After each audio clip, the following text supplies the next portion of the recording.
Hi, I'm Macrodinic, lead developer Rackforms. In this video, we're going to take a somewhat deep dive into working with the SQL Plus module in Rackforms. Now, the context of this is going to be these series of tables right here. This is a reminiscent of what a perhaps a DJ business would be, in that we have a list of albums, artists, and tracks, and we want to create a form that adds new data to those tables. Now, it should be said that in this particular example, we're going to try to keep it simple, just in terms of not going off too much into database theory. So we're only going to be writing to the tracks database right here, or the tracks table. Though I am going to touch a little bit about how real database work would traditionally go. So just kicking it off, just diving right in, usually when it comes to something like this, that is, we have a table, we want to write information to it, this is traditionally what we would do. We do it one of two ways. There is the automated way, which we're going to look at. It's called SQL Plus Automator. That's only available in Rackforms and higher. If you're on FormBoss, we're going to look at the manual method as well. So the first thing I would do when I was working on a job like this, or when I'm working on a job like this, is, of course, it's going to be, because we already have an existing database table right here, it's going to be more about matching the field names, that is the columns right here, with the form fields in my form, right? What do I want to write to the database? Now, in this particular example, to get us going here, I'm interested in writing to track name and the time right here. Now, there are three other fields: track ID, artist ID, and album ID. We're going to ignore those for right now. So we're only interested in writing the track name and time. What's important about this, though, is even though there's a lot of specifics when it comes to database table data types and whatnot, we're going to see an example of that in just a second, the process by which we use to write to the database is going to be the same no matter what, right? What we're about to do right here. So the first thing I would do then is I would create a form table that then, as I said before, matches with the columns I want to write to the database. So in this first field right here, I have track name, and you'll notice its name value, track name, matches up with track name right here. Artist matches up with artist ID, album with album ID, and then finally time, if you can kind of guess what this is going to be, is going to match up with time, right?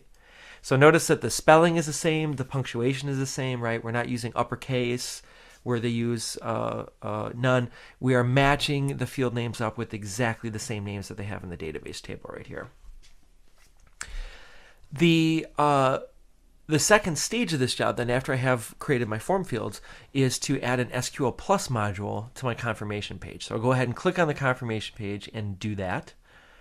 And now the SQL Plus module itself needs to get, I meant SQL Plus, not simple SQL. The next step then is to write our insert statement so that these form fields get put into this database table. Now, I should say right away, there's two ways of doing this. There is the handwritten way, which we're doing right now, and then there's the Rackforms new way of using SQL Plus Automator. So to write this by hand, I'm going to simply say insert into, and I have to get my table name. So in this case, the table name is track. So I'm going to say insert into track, and then the name of the two fields that I want, that is the column name. So in this case, it's track name. So just put that in, and then I want to write to that time field. So time. I don't have to play with these values right here, though. What's important is for every column that we're writing to, we need a comma and a question mark, right? These are placeholders. A question mark is a placeholder that says, when I run this query, I'm not writing a value directly into the insert statement. I'm actually going to let a variable decide what that value is. This is how we avoid something called SQL injection attacks. It's a very safe way, because we're never actually inputting raw values. We're inputting placeholders for values. So we're saying insert into track, track name, and time, and then we say we're going to be putting in two variables, two question marks. Comma in between the two means that we have two items that we're writing, track name and time. Where do we get track name and time from? Well, you may recall that when I built these form fields right here, I gave them a human readable name in the form of the label right here, right? Like something that makes sense to somebody filling out the form. But then I also went into its name value and gave it the name of the column, right? So remember track name, artist ID, album ID, etc. Well, that comes into play right now, because now what I'm going to do is under variables, I'm going to say dynamic variable picker. And because I want to write track name and time, I'll simply select track name and time. Now what Rackforms has done here is it's gone in and it's put in what we call a token, right? So this F and these two braces right here simply means grab the form field called track name and time. Track name and time. And we're using its name/value to say which field it is, right? So grab the form field F, track name and time. Now, I can run this form right now. There is a small problem with this, so we're going to see it in just a second. Let's just put in, let's say, sample right here, and I'll hit submit. Now, by default, when we have a database error, Rackforms will never show that error message to an end user. So I have to enable error messages here. So you see I just get this generic message. So we've got a problem with our application. So let's go ahead and enable error messages to see exactly what that message is. So I'll submit this again, and now we can see here that our message is our table rackforms.track doesn't exist. Now this is a really important part of this process, and that is that when I look at my database structure right here, I have a couple different databases in here. So I have one called Express, one called Joomla, one called Build, one called Enterprise. Like I have these different database schemas in here. When I installed Rackforms, and indeed when you install FormBoss, the database that you install to is your default database. So when I installed Rackforms on this machine, I installed it to the database called Rackforms.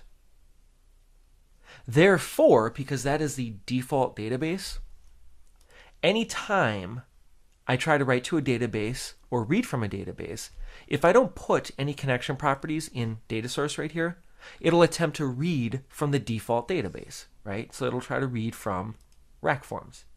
The problem is the message told us the table rackforms.track doesn't exist.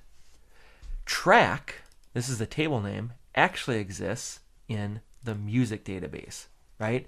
So notice here is Rackforms. This is what I've installed Rackforms to. Music is a different database though.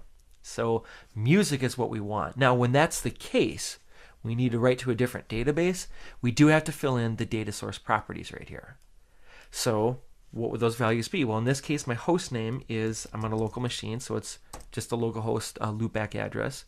The database name now is, remember, music. Music has the table called track. My username then is simply Rackforms, and my password is test. Okay, so here's my database host name. My database name is the important part. It's music has track. Oops, go back to content. And I'm using my default login of Rackforms and test. So now when I publish this form, we'll put in, let's say, new track. When I submit this, we now get a different error. It says duplicate entry for primary. Now this is a really important part, and this is what we're going to cover in the second half of this video, which is that if I'm working with an existing database, one of the things that we're going to run into is the structure of that data.